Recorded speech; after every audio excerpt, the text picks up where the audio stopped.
Shalom. I would like to give all honor, glory, and praises to Yahweh, Bahashem, Yahweh Shai, Bahashem, Rakakwadash. I would like to give double honors to the apostles and the elders of Great Millstone. Salutations to all you sincere Akim pushing this word out across the four corners of the world. Just another GMS in transit lesson, all through the spirit, the power, and the vibration of Yahweh, Bahashem, Yahweh Shai. And this lesson in the spirit is going into a great quote by this Jake by the name of Seneca. And he was a Stoic that was highly reverenced in his day of time and still within this current day of time. And he stated, we suffer more often in imagination than in reality. And that word suffer goes into like endure, like to make hard. And within our holy calling, the things that Yahweh Bahashem Yahushua is going to put us through our different walks, by us being in this flesh, is going to be unpleasant. Because everything within this current world, it pulls away at the flesh. However, Yahweh Bahashem Yahushua, he's dealing more with the spirit. So within this truth, we have to starve the ego and feed the soul. And how is that? Through the words of Yahweh Bahashem Yahushua, the Holy Scriptures. And he gave us so many spiritual resources like fasting, praying, just meditating upon the Scriptures, and the brotherhood. Because the thing that you might go through in your particular walk, another brother or brothers probably have been through that type of experience. And through the spirit, they overcome that situation or that difficulty, and they can be able to share with the brotherhood. And they can build you up through the spirit. Because what we're in with this brotherhood is all about building each other up, edifying one another through the spirit and power of Yahweh Yahweh Shai. And that was the same mindset Yahweh Shai had when he was on this earth 2,000 plus years ago. And he gave that same vibration to his disciples, who later became apostles. And now, that's what we are in this day of time, sent forth as that call of duty to do the words of Yahweh Yahweh Shai. And that takes me right to 1 Peter 5 and 9. It says, who resist steadfast in the faith, meaning to stand firm in Yahweh Bahashem Yahweh Shai, knowing that the same afflictions are accomplished in your brethren that are in the world. So all over the world where we are scattered unto as the hopeful elect, you have different sincere brothers going through the same type of suffering or even worse than what you're going through. And we have to be mindful of that, because when we go through something, you have that woe is me mentality. But not taking into consideration, his other brothers going through something or maybe even worse, what I'm going through. And you have this old saying or old proverb within the world, is somebody out there going through way much worse than you are. So think about these people or these jakes within the world, what they going through, and they have no type of clue or inkling of a clue why they're going through it. They have no type of spiritual insight to know that we are here sent to America and wherever we are scattered unto across the four corners of the world as the biblical Israelites to suffer. And how this captivity is not our rest. However, through the comfort of the Scriptures, we do have hope. With that mindset, it brings you down to that level of understanding and balance. And you be like, hey, we suffer more than in imagination than in reality. Like, it's not really that bad what I'm going through. Especially when you compare yourself or your situation to great men within the Scriptures. First and foremost, Yahweh Shai. You think about Job, which is still heavily talked about in this day of time. The patience of Job.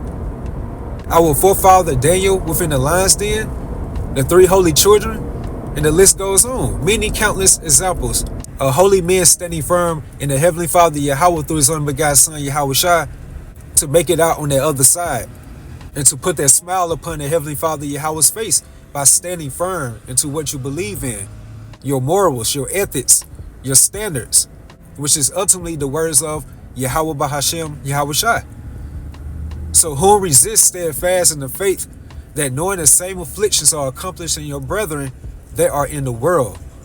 So within the NLT it says, all over the world, they, referring to the sincere brothers and sisters as well, are going through the same kind of suffering you are.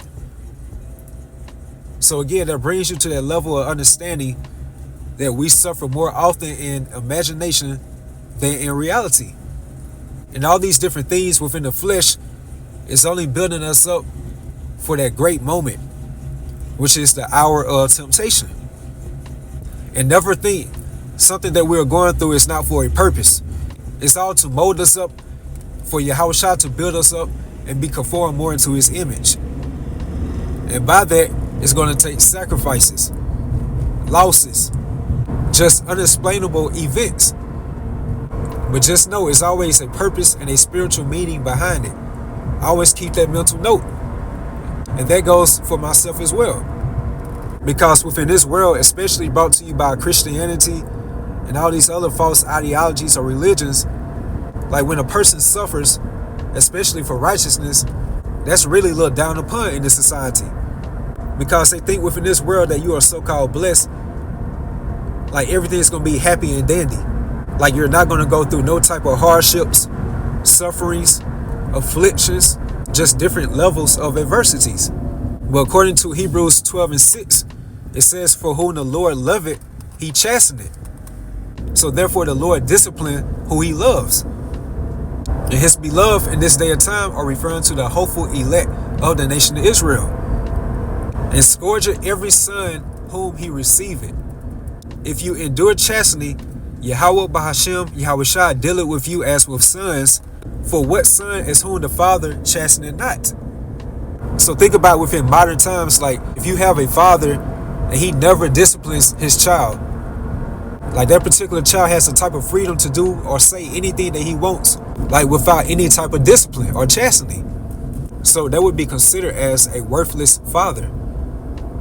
So it says right here in verse 8, but if you be without chastisement, whereof all are partakers, meaning partakers of Yahushua's holiness, to be joint heirs. What he as our master Yahushua had to go through, we as his ambassadors or his servants will have to go through that fire as well. But it's only forging us to be partakers of his holiness. We have to go through that tunnel of adversity in order to see that light, which is the kingdom of heaven that can be interchangeable with the kingdom of Yahushua. So again, but if you be without chastisement, whereof are partakers, then are ye bastards and not sons. Furthermore, we have had fathers of our flesh, which corrected us, and we gave them reverence. Should we not much rather be in subjection unto the Father of spirits and live? For they verily for a few days chasten us after their own pleasure, but he, referring to Yahweh Yahushua, for our profits, that we might be partakers of his holiness. And here's the point in verse 11. Now no chastening for the present seeming to be joyous, but grievous. Which goes back to the point of this lesson. We suffer more often in imagination than in reality. So by these manifold temptations or chastisements, they do not feel good, because you got to think about it. We are in the flesh. So we become more sensitive to these different challenges, adversities, different trials and tribulations. However, through that spirit of experience, you will start getting more prone to it. And eventually that will create a stoic mentality. And you will know how to deal with that situation or matter in a spiritual way. Because to become, that's the highest achievement of self. And Yahushua showed that ultimate example through the Spirit. So no chastening for the present seemeth to be joyous, but grievous. Nevertheless, afterward it yielded the peaceable fruit of righteousness unto them which are exercised thereby. So it's only training us, molding us, and forging us to be conformed more unto that image of Yahushua at the end of the day, who is the greatest example that ever walked upon this planet Earth. So again, we suffer more often in imagination than in reality. And Lord willing, we are a part of the hopeful elect. Yahweh Bahashem, Yahushua will not put more on us that we cannot handle.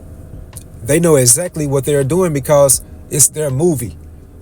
So Aparatazat, within this movie that we call life, we are those characters within this movie that can be associated with the protagonists that are in good grace with Yahweh Yahushua.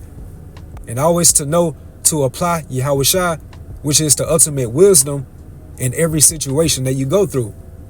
So I brought this out with that. Hopefully you all was edified, you all stay strong, keep pushing forward. Shalom.